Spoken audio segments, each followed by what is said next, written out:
Greetings, my dear viewer. You're on the channel The Price of Cheating. The channel is for those who appreciate traditional family values and condemn adultery. So be sure to subscribe to the channel. Let's get started. Josie sat alone in the dimly lit motel room, a suffocating stillness filling the air. Her eyes darted to the clock on the nightstand, anxiety tightening her chest. Arthur was late. Beside her, the phone lay silent on the rumpled bedspread, its dark screen mocking her growing unease. She fixated on it, as if sheer willpower could make it ring. The hum of the air conditioner droned on, failing to calm her racing thoughts. Time was slipping through her fingers, and the weight of her next move pressed heavily on her. Hank would expect her soon. His patience was not something she could test. The phone suddenly vibrated, breaking the oppressive silence. Her heart jumped as she grabbed it, but her anticipation turned to dread when she saw Hank's name glowing on the screen. Her stomach tightened, and her finger hovered over the decline button. Avoiding him wasn't an option. Drawing a deep breath, she answered, forcing her voice into a casual rhythm. "Hi, honey. Everything okay?" "Just wanted to check in," Hank replied, his tone calm but probing. "Where are you?" She let out a laugh, aiming for nonchalance. "At the theater, remember? I told you I was going with coworkers to see a play." "Why?" A brief pause followed. When Hank spoke again, his voice carried an unsettling sharpness. "Do they do plays in motels now?" Josie's blood ran cold. Her pulse quickened, but she kept her voice steady. "Hank, what kind of question is that?" she said, adding a forced chuckle. "You're being ridiculous." He gave a low laugh, though it felt more calculated than amused. "Just joking. It's awfully quiet for a theater." She swallowed hard, her mind scrambling for an excuse. "I'm in the restroom," she lied smoothly. "You're interrupting my evening, you know. Can we talk later?" "Sure," Hank said, his tone lightening. "Enjoy the play. I'll see you when you get back." The line went dead, and Josie's trembling hands placed the phone back on the bed. Her thoughts whirled as she fought to suppress the rising panic. He couldn't possibly know, she reassured herself. It had to be a coincidence. Yet the knot of unease refused to loosen. A soft knock on the door startled her. She hurried to answer, relief washing over her when she saw Arthur stepping in. He cast a quick glance down the hallway before closing the door behind him. Despite his faint smile, his eyes betrayed the tension in his shoulders. "You're late," she whispered, her relief laced with irritation. Arthur sighed, his voice steady but apologetic. "Sorry. Got held up. Nothing serious." He offered no details, but the warmth in his gaze softened her frustration. Taking her hands, he drew her close, and the tension between them dissolved in the quiet intimacy of the moment. She studied his face, the familiar kindness in his eyes, and the rough line of stubble along his jaw, easing her nerves. His smile felt like home, and soon their conversation turned light, soft laughter and quiet jokes filling the room. When his hand brushed against her cheek, she leaned into the touch, letting the world beyond their door fade away. Their lips met in a kiss that began tenderly but quickly deepened. They moved together toward the bed, shedding the weight of their separate lives in each other's embrace. For a few stolen hours, time ceased to matter. Whispered words and gentle touches created a fragile haven, untouched by reality. Eventually, Josie glanced at the clock and sighed. "I need to leave soon," she murmured, her voice tinged with regret. "Hank will start to wonder." Arthur leaned back, a mischievous grin playing on his lips. "We could just vanish," he teased. "Pack up and head somewhere sunny. Just you and me." Her face lit up at the idea. "A quiet beach far from everything," she mused, her voice wistful. "It sounds perfect." Their laughter mingled with their dreams of escape until a sudden, sharp knock at the door shattered their reverie. Josie froze, her body going rigid. "Who could that be?" she whispered, panic creeping into her voice.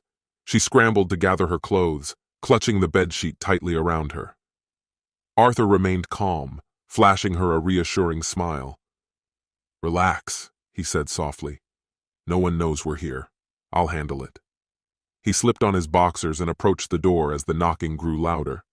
"All right, hold on," he called, his tone light but firm. Josie watched, her heart hammering in her chest. As Arthur reached for the handle, a terrible thought gripped her. What if it's Hank? Her breath hitched as she fumbled to dress, dread clawing at her as the door creaked open. As the tension in the air dissipated briefly, relief washed over her. It wasn't Hank at the door. That relief was fleeting, though, quickly replaced by confusion as she recognized the woman standing there. Arthur, halfway across the room, froze in his tracks. His face turned ashen, drained of all color. The woman's expression was a storm of fury, every line of her face etched with rage. It was Emily. For a moment, the room held its breath. Emily stood in icy silence, her piercing glare fixed on Arthur. Without warning, she swung her purse with such force that it cracked against his face. Arthur stumbled back, raising his hands in a futile attempt to shield himself. "Emily, please, calm down! Let me explain!" Arthur's voice wavered, desperation bleeding through every word. Emily's words cut through the air, sharp and venomous. "You lying, cheating coward! I knew you were up to something, but this is a whole new low." Josie, frozen in shock at first, finally found her voice. "What is going on here? If you don't leave, I'm calling the cops." Emily's fiery glare shifted to Josie. "Shut your mouth, you filthy little tramp!" she spat, her words slicing like ice. Josie, her face a mixture of shock and defiance, scrambled to grab her bra and hastily pull it on. "And who the hell do you think you are, barging in here like a maniac?" Josie shot back, her voice rising. Arthur, caught in the escalating chaos, raised his hands as though to physically hold back the storm. "Everyone just stop! Let's talk about this calmly." Emily's sharp laugh cut him off. "Oh, I'll do the talking," she snarled. "I'm his wife. The man you've been screwing, he told me he was working a night shift." Josie's jaw dropped in disbelief. "Arthur, you told me you were divorced. Last month, remember?" Arthur, looking like a cornered animal, glanced frantically between the two women. "Josie, I can explain. Emily, let's step outside to talk." He reached out to her, but the moment his hand touched her arm, Emily jerked away with a glare that could pierce steel. "Don't you dare touch me, you lying piece of garbage!" she snapped before delivering a swift knee to his groin. Arthur crumpled, clutching his stomach and groaning in pain. Josie, unable to hold back any longer, shouted, "Are you insane, Emily? You've completely lost it!" Emily's gaze locked onto Josie, her eyes narrowing. "Insane? Sweetheart, this isn't insanity. This is righteous fury." Josie rolled her eyes, slipping on her dress. "I'm out. You two can sort out this circus without me." She headed toward the door, but Emily blocked her path, shoving her back. "And where do you think you're going?"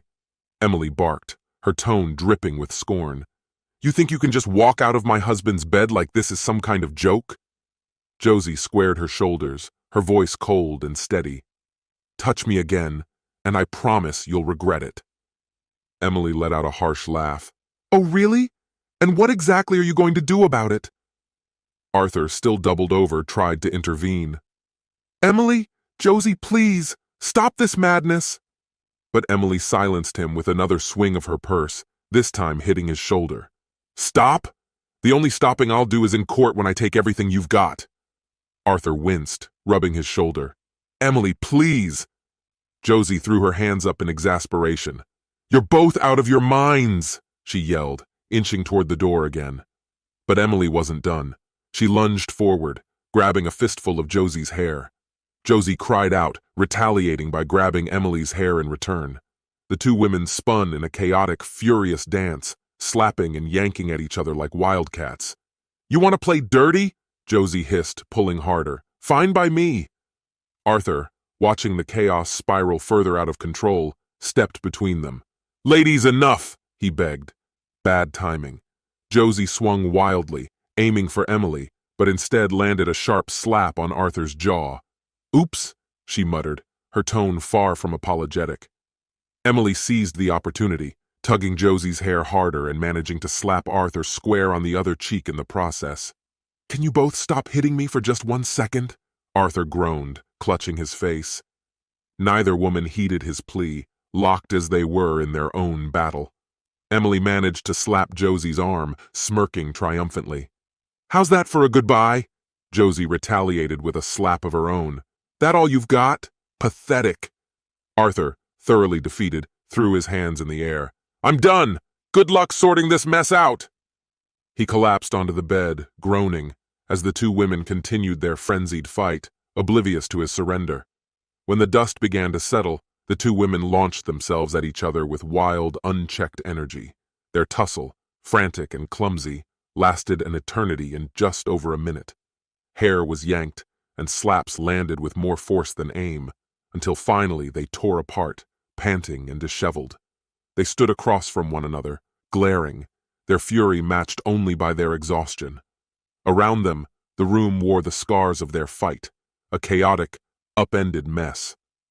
Arthur leaned heavily against the wall, his expression one of a man battered by a storm not of his own making. Josie smoothed down her rumpled dress, trying to salvage some shred of dignity. "With antics like that, it's no wonder he's always running away from you," she snapped, her words dripping with venom. The two women, standing a few feet apart, were a picture of disarray. Hair tangled, clothes askew, and cheeks flushed with the unmistakable marks of combat, they looked like they'd walked through a tornado. But the battle wasn't over. It had simply shifted to words, sharp and cutting as daggers. Emily scoffed, flicking a stray lock of hair off her shoulder. "And that's your idea of a dress? Darling, even reality TV stars wouldn't stoop that low." Josie's eyes rolled dramatically as she fired back. "At least I'm not strutting around in that leopard print catastrophe. Did a zoo escapee dress you this morning?"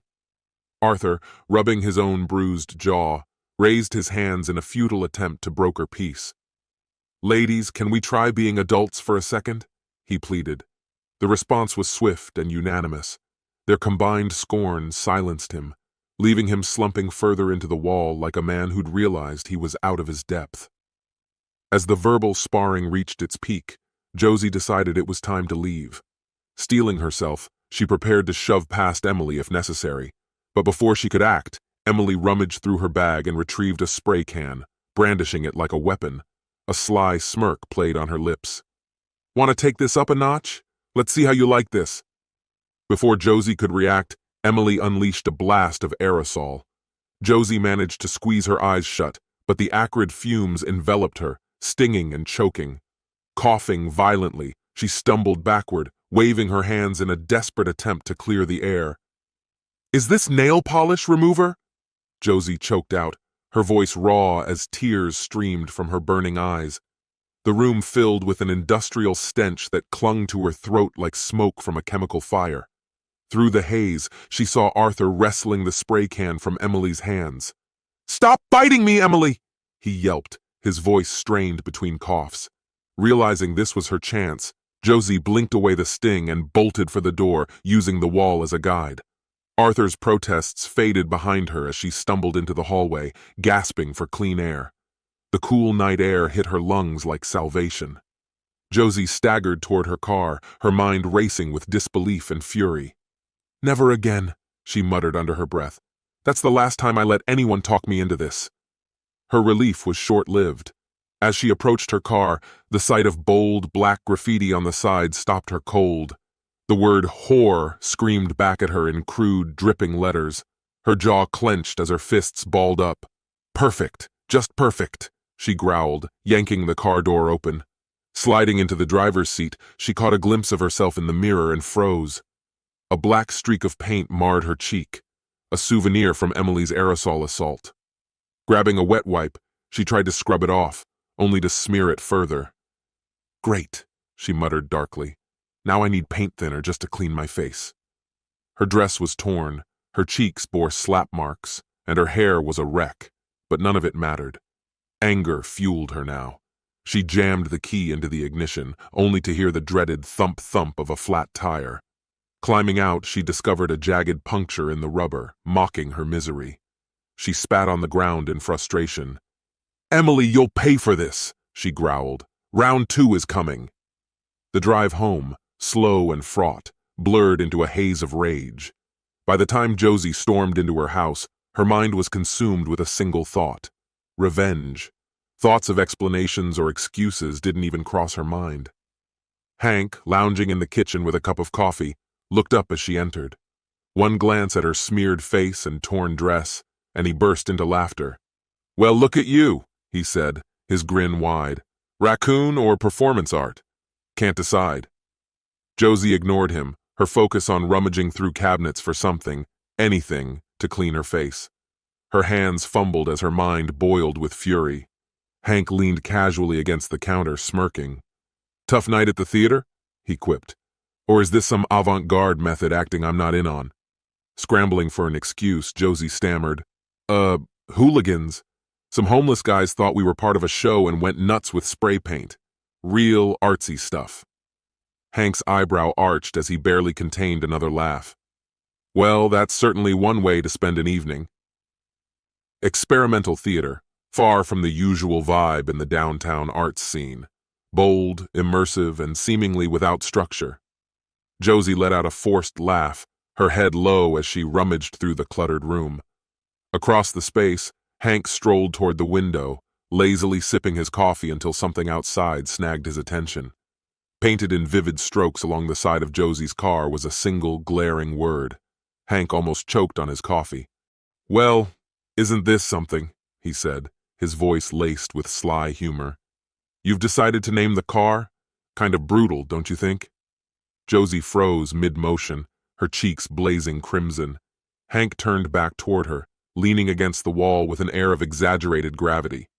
"Should I be concerned?" he teased, arching an eyebrow. "You look like you've been through some kind of disaster zone. Want a hand with whatever this is?" That broke her. Josie spun around, her patience fraying. "Hank, I do not have time for your nonsense right now," she snapped, grabbing for a rag, a sponge, anything to erase the chaos. Her muttered curses filled the room as she darted from one corner to the next, a whirlwind of frustration. Hank leaned against the doorway, his grin growing wider with every frantic move she made. He couldn't have orchestrated a better scene if he'd tried. The drama was far richer than he'd anticipated. He observed her attempt to scrub paint off her face with one hand, while simultaneously wriggling into an oversized hoodie and sweatpants. "Tell me honestly," he said, barely stifling a laugh, "did you actually go to the theater? Because, Josie, you look like you squared off with a tornado." She shot him a venomous glare. "Yes, Hank, I was at the theater," she bit out. "What kind of ridiculous question is that?" He tilted his head, pretending to scrutinize her appearance. "You sure? From this angle, it looks like you took on an alien invasion and lost." Her glare sharpened, her tone dripping with sarcasm. "You're hilarious, Hank. Truly. Have you considered a career in comedy?" She yanked the hoodie over her head and started rifling through a nearby cabinet, muttering, "Where's the damn baseball bat?" Hank raised his eyebrows, feigning alarm. "Hold on. What's the plan here? Are we talking musical rumble a la West Side Story?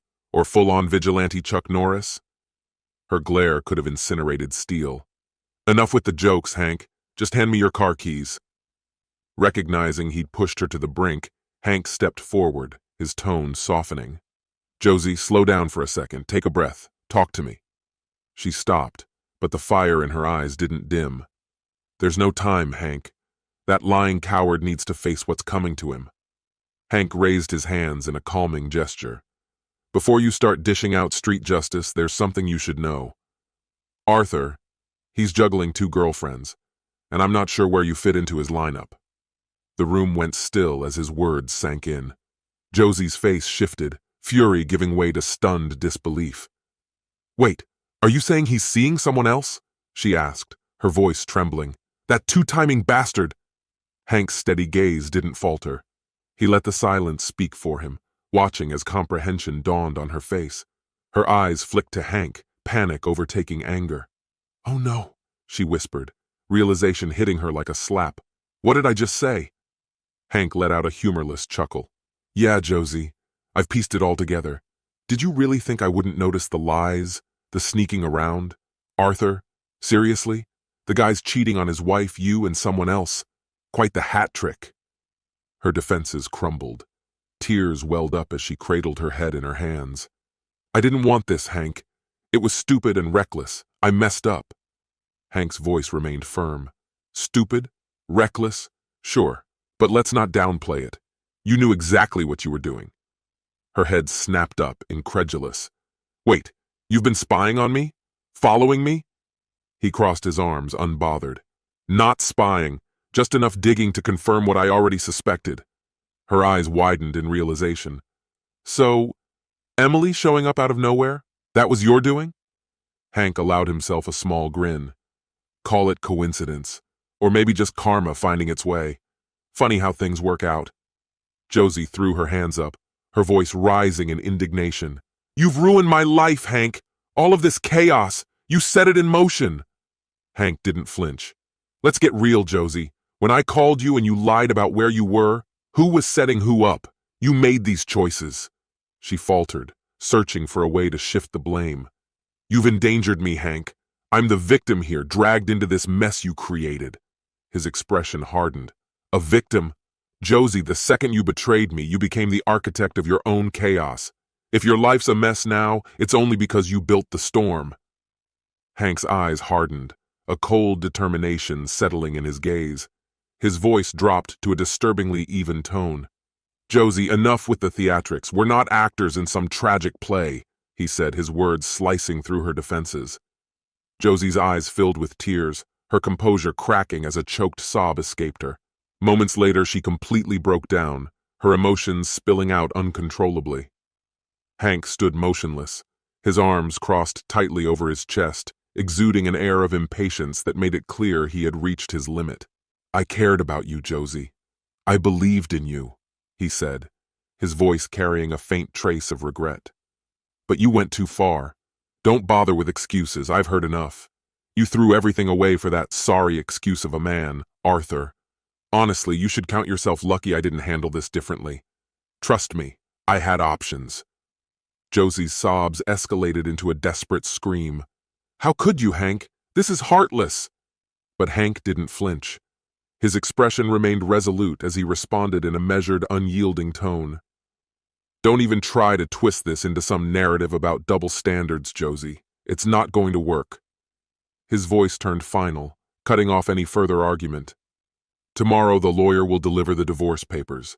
If you've got anything left to say, save it for the courtroom. Just remember one thing. This isn't something I orchestrated. You did this to yourself.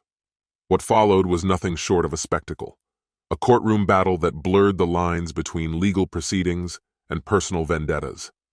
Josie and Emily turned the divorce hearing into a dramatic clash of accusations and rebuttals.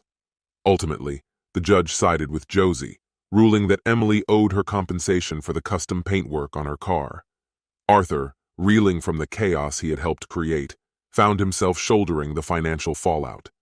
By the time Emily was finished with him, Arthur was left with an empty bank account, a foreclosed house, and a pile of regrets. Emily made certain Arthur walked away with little more than a parking ticket receipt and a hollow nod from his lawyer. Hank, however, emerged from the ordeal unscathed. His calculated approach had paid off. He had remained calm, avoided the turmoil, and kept his dignity intact. While Josie's betrayal had stung, Hank couldn't deny a quiet sense of triumph at how the situation had unfolded.